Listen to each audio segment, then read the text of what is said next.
मेरे अजीज भाइयों और बहनों, आज का ये खुसूसी वजीफा उन लोगों के लिए है जो रिज़्क की तंगी, कर्जों के बोझ और माली मुश्किलात में घिरे हुए हैं। आज हम एक ऐसा बबरकत वजीफा बयान करेंगे जो अल्लाह के हुक्म से आपके रिज़्क में कुशादगी, बरकत और दौलत की राहें खोल देगा। ये वजीफा नबी अकरम सल्लल्लाहु अलैहि वसल्लम की तालीमात और औलिया इकराम के आजमूदा तरीकों पर मुश्तमिल है। ये दुनिया आजमाइश की जगह है और हर शख्स किसी न किसी मुश्किल से दो चार होता है। बाज़ औक़ात हमें सख्त मेहनत के बावजूद वसाइल में बरकत महसूस नहीं होती, परेशानियां बढ़ती जाती हैं और गुर्बत हमारे घरों में डेरे डाल लेती है। लेकिन याद रखिए, अल्लाह ताला हर चीज पर कादिर है और जब वो अता फरमाता है तो बंदे की झोलियां खुशियों और नेमतों से भर जाती हैं। आज हम आपको एक ऐसा मुजर्रब वजीफा बताएंगे जो इंशाल्लाह आपके लिए जिंदगी बदलने का सबब बनेगा। इस वजीफे के साथ एक सच्चा वाकया भी शामिल करेंगे जो आपको यकीन, सब्र और तवक्कुल की ताकत समझाएगा। वजीफा करने के बाद एक खास दुआ की जाएगी जो अल्लाह ताला के दरबार में आपकी इल्तिजा को कबूलियत के दर्जे तक पहुँचाएगी। ये वाकया लाहौर के एक शख्स अहमद साहिब का है। अहमद साहब का एक मेहनती और नेक शख्स थे, लेकिन मुसलसल माली मुश्किलात का शिकार थे। कारोबार में नुकसान हुआ, कर्जों का बोझ बढ़ गया और घर की जरूरियात पूरी करना भी मुश्किल हो गया। कई बार ऐसा हुआ कि बच्चों के स्कूल की फीस देने के पैसे भी नहीं होते थे। एक दिन अहमद साहब को एक अल्लाह वाले मिले। उन्होंने एक खास वजीफा बताया। अहमद साहब ने वही वजीफा पूरे यकीन कामल के साथ किया तो चंद ही दिनों में उसकी तकदीर बदलना शुरू हो गई। उसके कारोबार में बरकत आना शुरू हो गई और कारोबार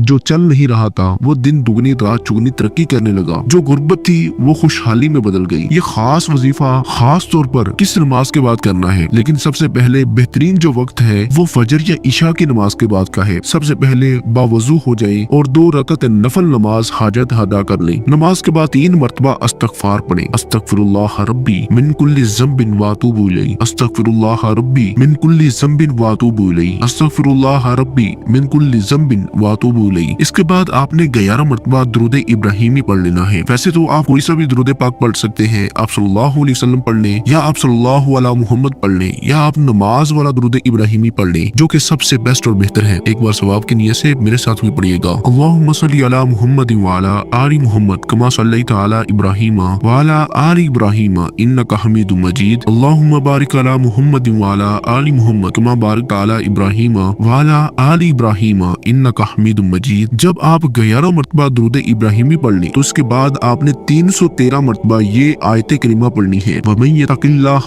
यजअल लहू मखरजा व यरज़ुकुहु मिन हैसु ला यहतसिब। ये सूरह तारिक की आयत नंबर 2 से 3 है। इसके बाद 41 मरतबा ये इसमें मुबारक पढ़ेंगे। या वहाबू या रज़्ज़ाकु। या वहाबू का मानी है अता कर देने वाली जात, या रज़्ज़ाकु का मानी है रिज़्क देने वाली जात। जो इंसान भी इन 2 मुबारक नामों से अल्लाह ताला को पुकारता है तो मेरे अल्लाह ताला को अपनी इज्जत की कसम अल्लाह ताला उसके रिज़्क में जरूर अज़ाफा फरमाता है। मेरा अल्लाह ताला उसे वहाँ से रिज़्क देता है जहाँ से उसका गुमान और तसव्वुर भी नहीं होता। आखिर में हाथ उठाकर ये दुआ मांगे, या अल्लाह, ऐ तमाम जहानों के मालिक, ऐ बादशाहों के बादशाह, मैं तेरी बारगाह में आजिज़ी और इंकिसारी के साथ हाजिर हुआ हूँ। या रब, मैं तेरे फजल का तलबगार हूँ। मेरे गुनाहों को माफ फरमा, मेरी कोताहियों को दरगुजर फरमा और मेरे रिज़्क में कुशादगी अता फरमा। या अल्लाह, मेरे हाथ खाली है, तू ही इन्हें रहमत से भर दे। या रब, जो मेरे मुकद्दर में रिज़्क है उसमें बरकत अता फरमा और हलाल रिज़्क के दरवाजे मेरे लिए खोल दे। या अल्लाह, जो मेरे लिए बेहतर है वो मेरे नसीब में लिख दे और जो मेरे लिए नुकसानदा है उससे मुझे बचा ले। मेरे वालिदैन, बहन भाई, बच्चों और तमाम अजीजो अकरबा को अपनी रहमत में ढांप ले। या अल्लाह, मेरे कारोबार, मुलाजमत और तमाम वसाइल में बरकत अता फरमा दे। अगर मैं कर्ज में मुब्तला हूँ तो मुझे उससे निजात अता फरमा दे। मेरी जिंदगी को खुशहाली, बरकत और कामयाबी से नवाज दे। या अल्लाह, जो बहन भाइयों के घरों में गुर्बत, तंग दस्ती और फाके हैं उन्हें भी हलाल रिज़्क अता फरमा और जो बेरोजगार है उन्हें अच्छा रोजगार अता फरमा। जो कारोबार में नुकसान उठा रहे हैं उनकी मुश्किलात को आसान फरमा। या अल्लाह, हम पर अपनी रहमत नाज़िल फरमा, हमारे दिलों को इत्मीनान अता फरमा, हमारी परेशानियों को दूर फरमा और हमें सब्र और शुक्र की तौफीक अता फरमा। आमीन या रब्बुल आलमीन। इस वजीफे को मुसलसल 7 दिन तक करें और मुकम्मल भरोसे और यकीन के साथ अल्लाह ताला से मांगे। हर वजीफे के बाद सदका देना बहुत मुफीद है, चाहे एक रोटी ही क्यों ना हो। इंशाअल्लाह अल्लाह ताला की रहमत से आपकी तमाम परेशानियां दूर हो जाएंगी और रिज़्क में कुशादगी आ जाएगी। अल्लाह ताला हम सबको दीन और दुनिया में कामयाबी अता फरमाए। आमीन या रब्बुल आलमीन।